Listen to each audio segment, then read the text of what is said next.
Obviously, the comparisons from the very beginning were to Eddie Murphy and the Clumps. For sure. Have you ever thought of a Medea meets the Clumps? You know I love to come in here and give you some ideas. Listen to me. I would love to work with Eddie. Eddie won't return my calls. So maybe one day we'll have a conversation. I love my wife, and I'm not gay, and I'm not, and that's what's weird about this, to have your sexuality question and your moral fiber question and all that, when all I was doing was trying to be nice to somebody. Tyler Perry, all of them. Tyler Perry fooled the whole black community. He went to churches.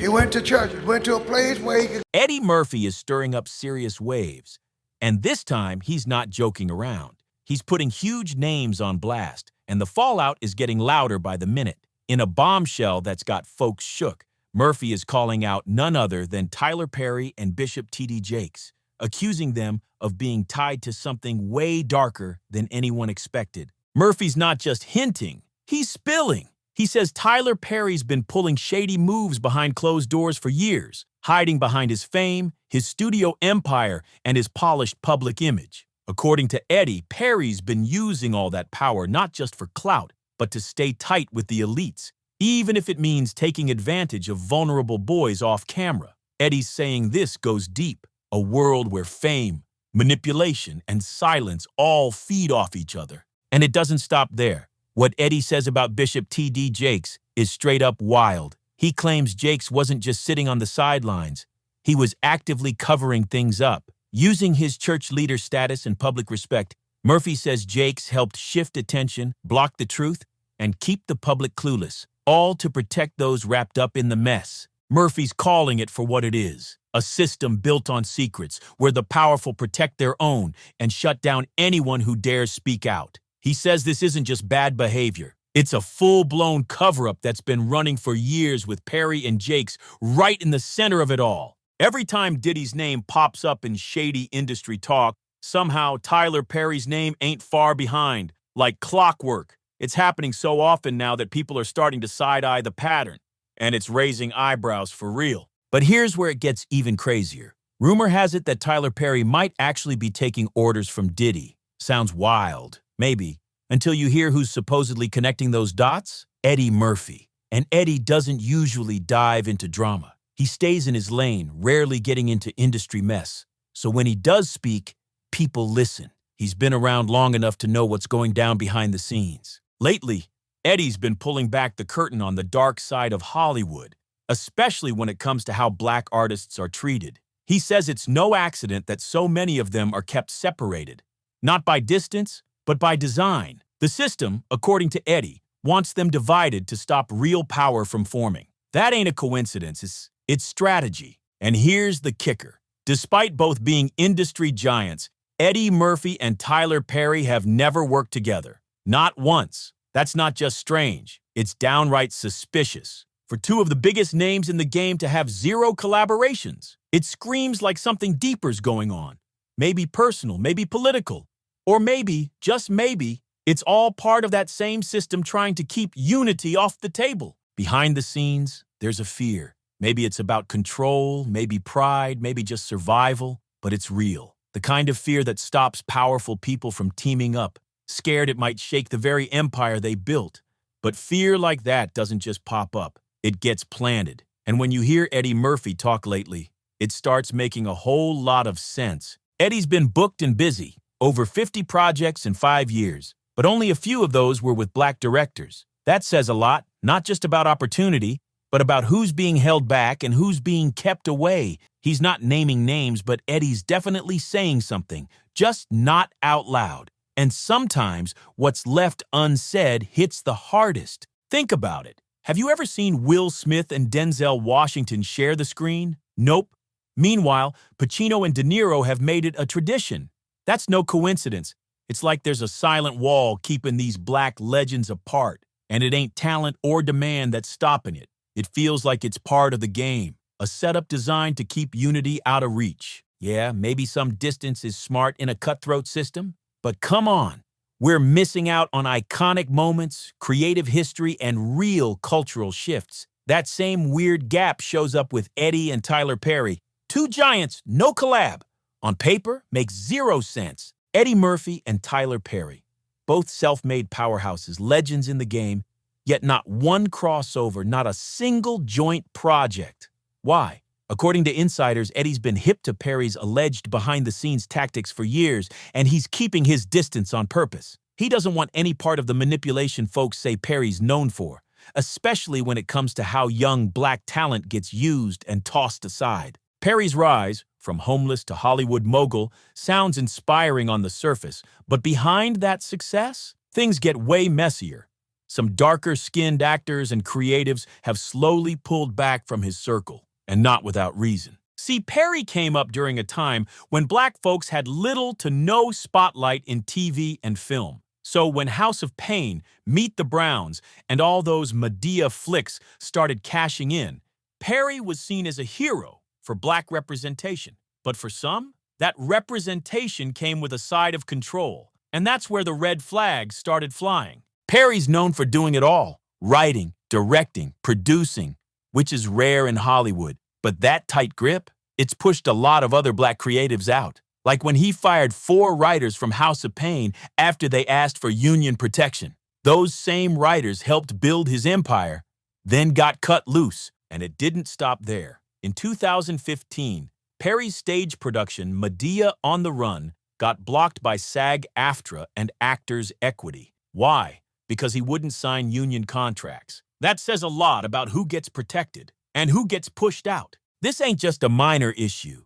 Unions are there to protect actors and creatives, many of whom are already grinding for low pay and long hours. So when a black mogul like Tyler Perry refuses to follow the same ethical rules he once called out the system for breaking, people start asking, whose side is he really on? Now let's talk about the content itself. Perry's been getting heat for years over the way his films portray dark-skinned black men, often making them the abusers, the villains, or the ones with no moral compass. Meanwhile, lighter-skinned characters, they're usually the heroes, the love interests, the ones who save the day. That colorism hasn't gone unnoticed, especially by dark-skinned actors who feel boxed in or left out altogether. And the drama doesn't stop there. Rumors of ego, friction with Oprah, and messy fallouts with writers and actors behind the scenes have only added more fuel to the fire. For a lot of folks, it's not even about personal beef. It's principle.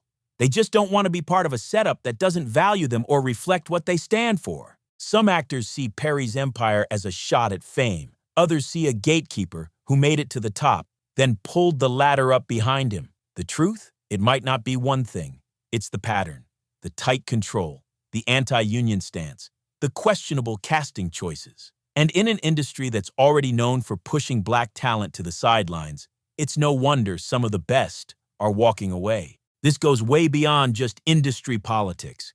Unions exist to protect actors and creatives who are already hustling for scraps, working long hours just to get by. So when someone like Tyler Perry, a black mogul who once called out the system, turns around and ignores those same protections, people start side-eyeing hard, wondering whose team he's really playing for. Then there's the work itself, and it's been raising eyebrows for years. Perry's films have caught heat for pushing harmful stereotypes, especially when it comes to dark-skinned black men. They're often painted as violent, abusive, or straight-up corrupt, while the lighter-skinned characters get to be the saviors, the lovers, the good guys. That kind of colorism hits hard, especially for actors who feel erased or typecast. And it doesn't stop there. The whispers around Perry's ego, alleged tension with Oprah, and behind-the-scenes fallouts with writers and actors have only made things messier. For many, this ain't about petty drama.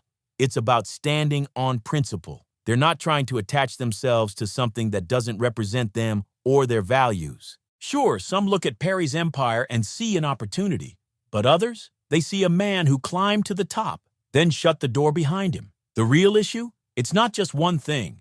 It's the pattern. Too much control, anti-union behavior, and casting choices that don't reflect everybody. And in an industry already stacked against black creatives, it's no shock that some of the most talented are walking away. Tyler Perry's been catching flack for years, especially for the way he casts dark-skinned men as villains and light-skinned men as the so-called saviors. And don't forget his usual storyline. A suffering black woman gets saved by Christianity or a man, but only if that man fits a certain look. Critics say Perry's whole formula just repeats the same racial power plays he claims to challenge. Eddie Murphy's been peeping game from the sidelines, staying quiet, but now he's starting to speak. Folks say Eddie's been overlooked by the Academy because his talent looks too easy. But flip that.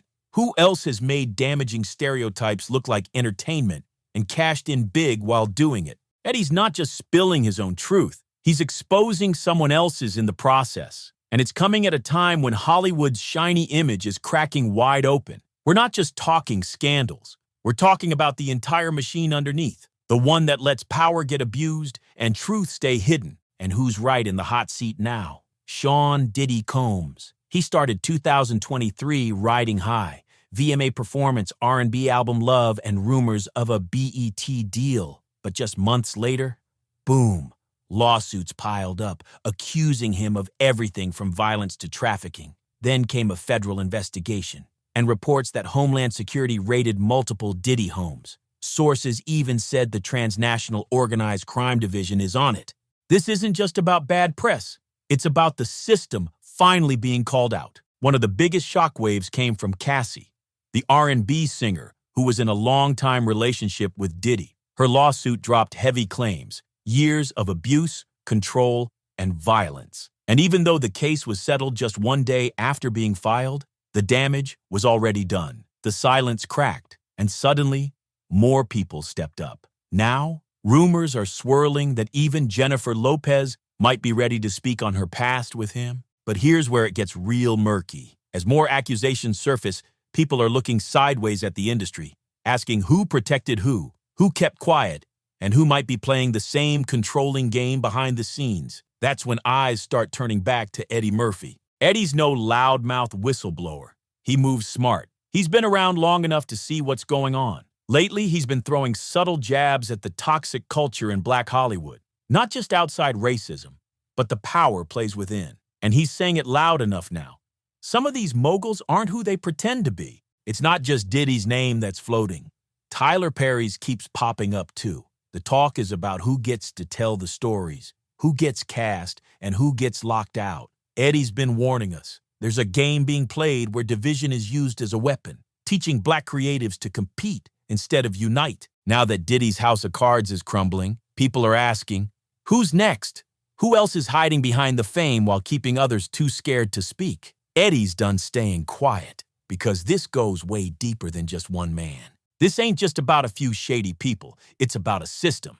And finally, the curtain looks like it's starting to drop. Eddie Murphy's been dropping quiet truth bombs for months now, and suddenly, the dots are connecting. Stuff people in the industry either ignored or were too scared to say out loud. One of the most shocking names to pop up, Bishop T.D. Jakes, a man once seen as a straight-up spiritual icon, now being linked to power players like Tyler Perry and Sean "Diddy" Combs. At first, it made sense. Jakes showing up next to them for photos and public prayers gave them credibility. A trusted pastor by their side helped smooth over the backlash, especially with Perry catching heat for pushing stereotypes and Diddy always swimming in shady rumors. But now, it's looking like Jakes wasn't just there to bless the mess. He might have been part of it. Former Diddy bodyguard Gene Deal has been speaking out, painting a picture way darker than your usual Hollywood afterparty. According to him, Jakes was more than just a guest. He was active at these private gatherings. And the claims don't stop there. Behind those velvet ropes, it wasn't just music and champagne. It was manipulation, spiritual pressure, and targeting of hungry young artists trying to break through. Some say those parties weren't about celebration.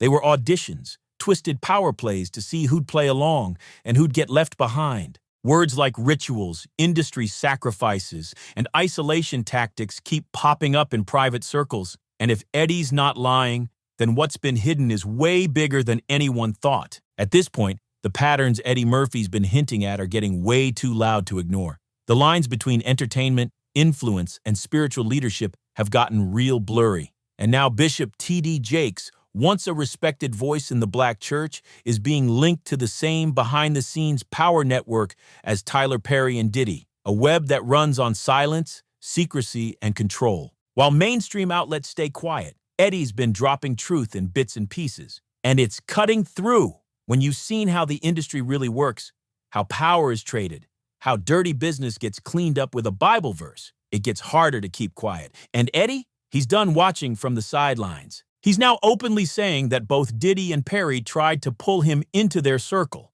And it all started around 2006, just as his career was catching serious fire again. Eddie was in comeback mode. New projects flying in, studios calling, award talks, buzzing. It felt like a second golden age for him. Then came the call. Late night, quiet, the invite, a low-key get-together in the Hollywood Hills. No media, no paper trail. Just one of those exclusive nights where power players mix, secrets get shared, and careers get catapulted. Eddie had heard whispers about these kinds of gatherings for years. Now the door was cracking open, and he was being asked to step in. But what he saw next, that's when things got dark. Everyone in the industry's heard whispers about those parties. The after-hours networking events hosted by folks like Diddy. No phones allowed, no cameras, no trace. And from what Eddie Murphy describes, these nights weren't about schmoozing. They felt downright ritualistic. At first, Eddie figured it was just another Hollywood thing.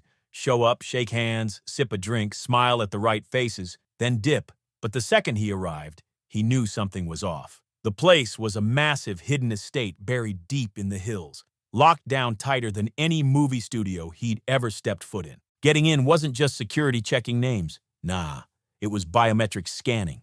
Fingerprints, like he was walking into a secret government site. When he stepped out of the car, men in black suits met him at the curb.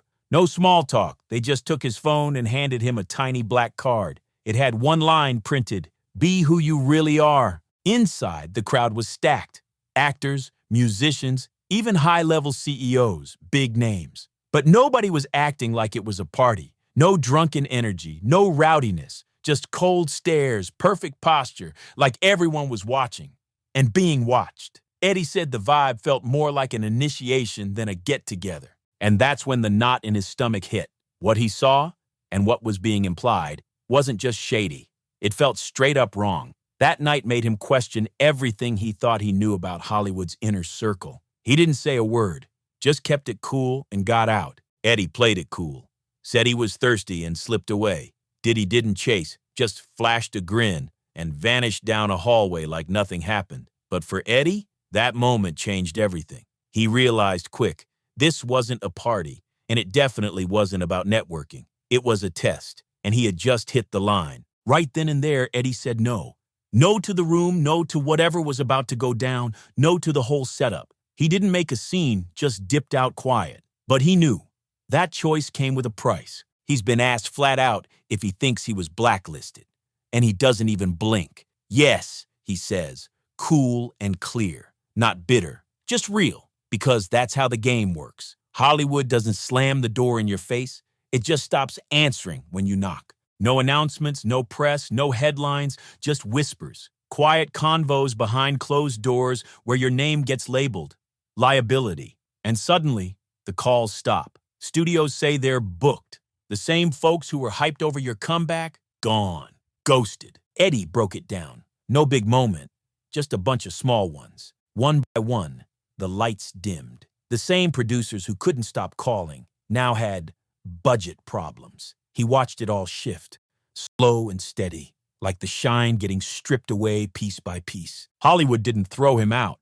They just stopped letting him back in. Meetings suddenly postponed indefinitely. Emails left on read, pitch sessions, cold stares and polite nods, then silence. At first, Eddie said he started questioning himself. Maybe the market's slow. Maybe the ideas aren't hitting. But then the whispers started. Little phrases floated back to him. Industry talk like not aligned or not the right fit. They never called him difficult for causing drama. Nah, they called him difficult because he wouldn't play the game, because he said no to the party, because he walked away from whatever was behind that locked door. That's what made him dangerous. Not what he said, but that he wouldn't stay quiet. And then Eddie dropped a bomb. He's not the only one. There are others. Artists, actors, creatives who got the same invite, saw the same things, and said no. And just like that, they vanished. Not because they flopped, but because the system wiped them out. Quietly, strategically. We say, oh, they fell off. Nah, they walked away, and the machine made sure they stayed gone. Hollywood isn't just about making movies. Eddie said it's about making myths. And the biggest lie of all? That success comes from talent. It doesn't, he said. It comes from compliance. And then came the truth that cracked it all open. Eddie said there's a list. No, it's not printed. You won't see it on paper. But everyone knows who's on it. It's the names you don't speak against. The untouchables. If you even question them, you're out. Eddie didn't fold. He didn't sign the silent contract. He walked away. From the room, the ritual, the whole twisted deal. And for walking away, Eddie Murphy paid the price. Not with a bang, but with a slow, quiet fade. No dramatic fallout, no headlines. Just opportunity after opportunity slipping through his fingers, one by one. No doors slammed, they just stopped opening. He never made a scene about it, but he's kept it real about the cost. His career didn't crash, it dimmed. One shelved project here, one unanswered call there, one deal that mysteriously fell through. At first, he blamed timing, market shifts. But the longer it dragged on, the clearer it got. This wasn't bad luck. It was the pattern. Studios that used to fight for a sit-down suddenly had scheduling issues. Networks ghosted him after hearing his pitch. Even people he thought were allies quietly backed off. No one ever told him why. And that's the trick. There's no official blacklist. Just silence. Just exclusion. Just being left out. Over and over again. Eddie started seeing it for what it really was. A system that doesn't need to cancel you out loud. It just erases you quietly. Fewer calls, fewer invites, smaller rooms, a shrinking circle. And what made it worse? He couldn't even talk about it. Not because he wasn't allowed, but because he knew most folks wouldn't believe him. And the ones who would might get pulled down with him. So he stayed quiet. But that silence, it was heavier than any headline ever could be. He went days without stepping outside. Not out of fear, but because he couldn't unsee what he'd witnessed. It wasn't just about what happened to him. It was about what he saw others go through. The blank stares, the fake laughs, the quiet pain of people stuck in a system where you either play along or vanish. During the darkest moments, Eddie Murphy says it was his family that kept him grounded. The sound of his kids laughing in the next room, the peace of a simple meal, the reminder that he was someone outside the glitz. That real life, not the spotlight, gave him strength. He leaned on faith too, not to find answers, but to carry the weight of the ones he already knew. It wasn't about why me anymore. It became a question of when. When would it finally be time to speak? He carried guilt, not for walking away, but for wondering if he should have done more before he left. Could he have pulled someone else out of that house that night? Could his silence have helped cover something up? That question sat heavy on him for years, but eventually the silence started to crack, not just in him, but across the whole industry. It didn't happen all at once. Just one voice at first, then another, then another. Stories that had been buried deep started rising. People who had stayed quiet for too long started talking. Cassie Ventura's story was one of the first to truly break through. Her words were raw, unfiltered, and too real to ignore. She didn't just speak about what happened. She showed what it costs to carry that kind of pain in silence. And with every story that followed, it became clear Eddie hadn't imagined any of it. The system was cracking. Then more people came forward. Some brought receipts. Others just brought raw truth. But every voice added weight to what once felt like Eddie's lonely burden. Suddenly, he wasn't alone anymore. When his kids eventually asked why he stopped performing, Eddie kept it real. It wasn't burnout. It wasn't lack of inspiration. It was because to keep going would have meant giving up a piece of himself he refused to sacrifice. He chose peace over power, wholeness over fame. He finally saw the truth behind Hollywood's biggest myth, the idea that talent alone takes you to the top. That's the illusion. What really gets rewarded? Obedience, silence, compliance. The moment you stop playing along, you're out.